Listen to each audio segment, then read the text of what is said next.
Hi, I'm Mike Morano, Senior Associate Athletic Director here at Damon College and reporting for DamonWildcats.com today. First of our Wildcat weekly conversations here that we're going to be bringing to you in 2019. Going to be joined by a couple of coaches today. First off with head men's volleyball coach Don Gleason. Exciting time for our men's volleyball program.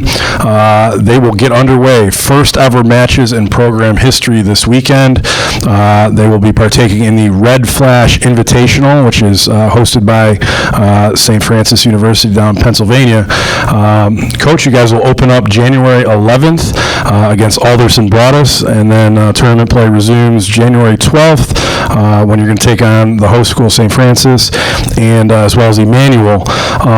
Program was announced in May of 2017, so that's about 20 months ago. Take me through, what have you been doing as the head coach of this program, and what are some of the challenges when you're basically starting a program from scratch? Yeah, it's this weekend has been a long time coming, right? Since May 2017, it's really just been trying to establish the vision and culture for the program that we want. And the good thing about all the guys who are in the gym with us is when they were visiting, really if they were going to hop on board, it's because they bought into what I wanted for the program, right? And the culture we wanted as a team. So what's great about it is the guys who are here are all bought in, and they're all on the same page. And really for me, up to this point, especially once the guys got on campus in September, was all about building the foundation and the culture for where we want to be, and we're not looking for those quick little shortcuts to maybe pick up an extra win or two in these first few weeks. It's all about laying down the foundation for who we want to be long term, and we know that that's a harder process and it's going to take longer, but at the same time, everybody's on the same page, and we all know what we want. Well, you're no stranger to winning volleyball, having spent time at Yale and USC and Buffalo, and of course the last couple of years as an assistant with our women's program. The women's team, of course, winning the East Coast Conference Championship this past year. So we're excited to turn the page for you specifically and get going here with the men. I imagine along those lines, when you're building culture and building the relationships with guys that you're recruiting, and then when they get on campus,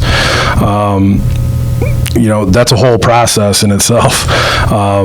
Take me through, who are the guys on this team? You have a team full of freshmen, so that's I'm sure that's a big challenge in itself. Oh yeah. I mean, first to just talk about the team as a whole. It's a bunch of young guns, right? A bunch of freshmen, one sophomore. So the one thing we know in every match is these other teams are going to be older than us, right? We're playing against 21, 22-year-olds, and that means they're going to maybe be a bit stronger, jumping a bit higher.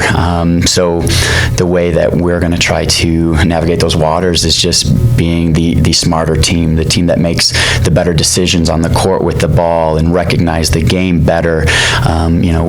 The big thing that we're pushing right now is every contact on the ball needs to be recognition, a decision, and execution, right? And it's not just this mindless jump high and swing hard. That's what every team can do. Every team can jump high and swing hard. So we want to kind of take that next step with our development, and we're trying to expedite that with some classroom sessions and video sessions, and letting them wrap their head around the game maybe faster than bringing in that freshman and letting him take 2 years to develop, right? We don't have time for that. So we're doing everything in our power to get up to speed to the collegiate game right away. And one thing we're pushing to is we talk about tipping the scale, right? As a team, I'm not a big fan of picking one guy and telling him he's got to bring all the energy and pick the guys up. I think that's a good way to burn one guy out and have everybody else maybe kind of get a sour taste in their mouth with one guy trying to lead the charge on that. So we're trying to give ownership to everybody, and we tell them all to tip the scale into the direction we want to be going, right? And that's, yes, on on the court, but even more so off the court. Are they getting enough sleep? Are they eating well once classes start? Are they doing everything they need to do in the classroom, right? And everybody so far has bought into that culture, and everybody's on the same page. This has been really great for me as a coach, right? Like, I'm not catering to egos in the gym, and I'm not, pulling teeth trying to have effort. Everybody's working hard right now, and I think part of that is just the excitement that we're finally getting going. Now, when we talk about a few guys individually on the team, a big piece of the puzzle is going to be our starting setter, Michael Kruger. Like we said, he's a freshman, right? So he's got to learn how to run a college offense right away. The good thing is he is a total volleyball nerd, just like me. So, throughout the course of a day, I'll get a random text message from him, and he'll send me a video link to some professional league play, and he'll be like, "Hey, coach, at 4:25 in the video, when the setter does this, is that what we were talking about at practice?" Right? So he's really taking ownership of his development, right? He's not just relying on me to take him where we need him to be. Like, he's owning it, which is really important for us because the offense is going to flow through him, right? He's our quarterback. And then looking at a few other guys, we've got Jesse Donarovich and Jahari Winkfield, who for club last year in high school were both middles. Now we're training them on the pin, right, which is a whole new ball game for them. Way elevated sense of responsibilities that they have. They've got to dig more balls. They've got to hit high balls out of system now, and both of them are just eating it up. They're doing an awesome job of just expanding their game and trying to grow every single day. And part of that is being vulnerable enough to hear from a coach, "Hey, I need you to be better at this, that, and the other," and not taking that as, "Oh, coach said that I'm not good at this." Like, no, they're great players, right? And now we want to take them to the next step. And the biggest thing for me on the recruiting trail was finding guys who are mature enough to handle that ask, right? Like, I'm going to tell you, "Hey, you're great at volleyball. What's the next step?" Right? Because not every player's capable of handling that as an 18-year-old, right? That's understandable. And to me, it's not taking every single kid and convincing them that's the right path. It's working hard on the recruiting trail to find those mature kids who can handle that. And now, not to say that things are easy in the gym for us, but it's much more productive, right? And there's no pushback, there's no resistance to it. Like, we are side by side walking toward the goal we want, instead of anybody kind of fighting that. So I've got to say, not just those three guys that I talked about, the entire gym is full of guys who are mature enough to handle that idea of, "Hey, I'm pretty darn good at volleyball, but I want to get even better." Well, that's great, and you keep pushing those buttons, and we're going to look for the guys to improve here throughout the season. The idea is, for any team, is to peak towards the end of your season, right? So, but it's still exciting nonetheless. We're going to get underway this weekend again, January 11th and 12th. The Red Flash Invitational, our men's volleyball team, will make their debut. The game on Saturday against St. Francis will be live streamed. Link for that at DamonWildcats.com. Of course, we'll have all the information that you need about those matches all weekend long. We're going to step aside for a moment, and when we come back, I'm going to be joined by head men's basketball coach Mike MacDonald to talk about his team. They're off to an 11-2 start this season. At Damon College, you are invited to explore the world. You'll see things differently. This isn't modern art, it's a butterfly wing. This passport isn't just identification. It's a ticket that will open the door to a new adventure. You'll discover that you have the power to change lives. And in doing so, you will be changed forever. And welcome back to Wildcat Weekly. Mike Morano with you again for DamonWildcats.com. And as promised, joined right now by our head men's basketball coach, Mike MacDonald. And Coach, your team off to an 11-2 start this season, really starting to gain some traction, not just locally here in the Western New York basketball community, but at the national level, receiving votes in the Division II coaches poll and ranked 14th, first time ever in the D2 SIDA national poll. What do those rankings mean to your team? Well, it's great for our guys, Mike. It's really good for them to see that. But we all know where you are ranked in early January doesn't really matter. It's where you are 2 months from now in early March. Those are the ones that matter. And we know we still have a lot of games left in the season. We have some very tough East Coast Conference games starting this weekend with Molloy and Queens.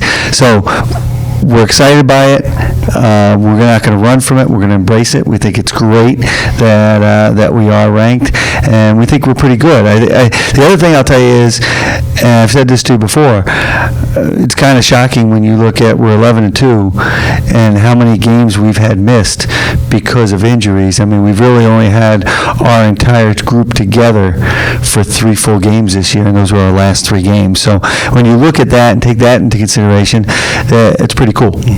Well, I want to ask you about that because you go on a 9-game winning streak, and the first 7 of those games, like, again, you're without key players, guys out injured. You know, Jay Sarkis had missed most of November, December. Darius Garvin was in and out of the lineup.